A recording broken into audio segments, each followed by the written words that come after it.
দিন দিন উদ্বেগজনক হচ্ছে শিশুদের ছোঁয়াচে রোগ হামে আক্রান্ত শিশুদের 1/3 বয়স 9 মাসের কম।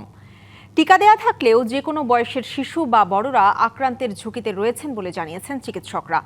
এদিকে নতুন করে হামের টিকা কিনতে প্রক্রিয়া শুরু করেছে সরকার। শিশুদের ছোঁয়াচে রোগ হামের প্রাদুর্ভাব ঘটেছে দেশ জুড়ে। এরই মধ্যে 100-র বেশি শিশু মারা গেছে এ রোগে। রাজধানীর সংক্রামক ব্যাধি হাসপাতালে এ পর্যন্ত 26 শিশু হামে আক্রান্ত হয়ে মারা গেছে। বর্তমানে ভর্তি আছে 84 জন। এর মধ্যে আইসিইউতে 6 জন এবং এইচডিইউতে 5 জন। এক সংক্ষিপ্ত ব্রিফিংয়ে হাসপাতালটির ভারপ্রাপ্ত তত্ত্বাবধায়ক তানজিনা জাহান বলেন, শয্যা ও লোকবল সংকটে পরিস্থিতি নিয়ন্ত্রণে চ্যালেঞ্জের মুখে রয়েছেন তারা। আজকে আসছে হাম, এছাড়া দেখেন চিকেন পক্স, প্রচুর চিকেন পক্সের রোগী এখন হাসপাতালে আছে। HIV AIDS যারা ইমিউনো কম্প্রোমাইজড, এখানে রেবিসের রোগী ভর্তি থাকে।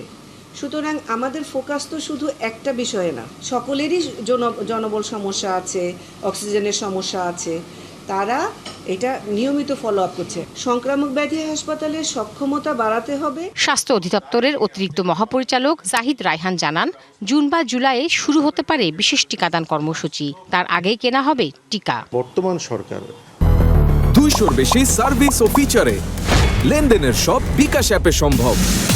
ওনারা যখন দেখলেন যে এরকম একটা 50% এটা 50% ওইভাবে একটা ঝামেলা হতে যাচ্ছে, এই সংকট কাটানোর জন্য টোটালটাই আমরা ডাইরেক্ট প্রকিউরমেন্ট প্ল্যানের মধ্যে যেতে পারি কিনা, এবং এখন যে ভ্যাকসিনটা আমরা এই 50% টাকা দিয়ে কিনবো সেটা কিন্তু আমাদের স্টকে থাকবে, কিন্তু রুটিন ভ্যাকসিনেশন প্রোগ্রাম কিন্তু বন্ধ নয়, এটা চলমান।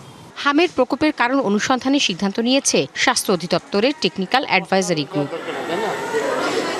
তাহসিনা জেসি, ডিবিসি নিউজ, ঢাকা।